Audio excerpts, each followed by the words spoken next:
అందరికీ నమస్కారం. ఈ వీడియో చూసే ముందు జై శ్రీరామ్ అని కామెంట్ చేయండి.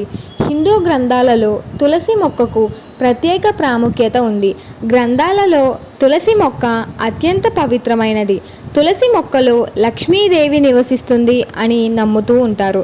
అటువంటి పరిస్థితులలో తులసి మొక్కను క్రమం తప్పకుండా పూజించడం వల్ల ఇంట్లో ఆనందం, శ్రేయస్సు లభిస్తుంది. లక్ష్మీదేవి యొక్క స్థిర నివాసంగా తులసి మొక్కను భావిస్తారు. శ్రీ మహావిష్ణువు లక్ష్మీదేవితో పాటు తులసిలో వసిస్తారు అని నమ్ముతూ ఉంటారు.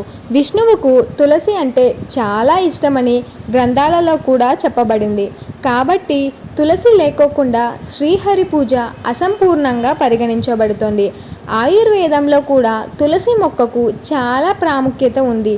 ఇది అనేక రకాల వ్యాధులను కూడా నయం చేయడానికి ఉపయోగిస్తారు. కానీ చాలాసార్లు ఒక వ్యక్తి తెలిసి లేదా తెలియక తులసికి సంబంధించిన కొన్ని తప్పులు చేస్తాడు. లక్ష్మీదేవిని అసంతృప్తికి గురి చేస్తుంది.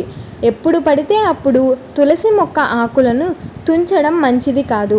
ఎవరైనా ఇలా చేస్తే వెంటనే ఆ వ్యక్తి దురదృష్టాన్ని ఎదుర్కోవలసి ఉంటుంది.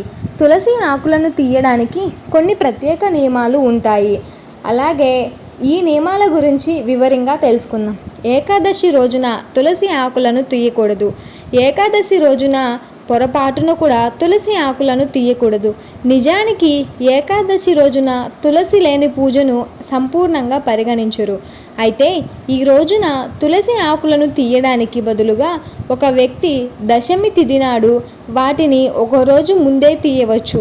పురాణాల ప్రకారం ఈ మొక్కకు పవిత్రమైనదిగా పరిగణిస్తారు.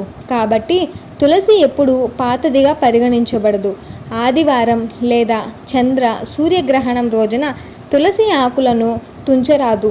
ఇది త్వరగా ఇంటికి దురదృష్టాన్ని తెస్తుంది. కాబట్టి దీన్ని చేయకుండా ఉండండి. అంతేకాదు ఆదివారం నాడు తులసికి నీళ్లు సమర్పించకండి, ముట్టుకోకండి. సూర్యాస్తమయం తర్వాత తులసి ఆకులను తీయకూడదని గుర్తుంచుకోండి. మీరు తులసి ఆకులను తీసినప్పుడల్లా ముందుగా చేతులు జోడించి నమస్కారం చేయండి. అలాగే గోళ్ళ సహాయంతో వాటిని ఎప్పుడూ పగలగొట్టకండి.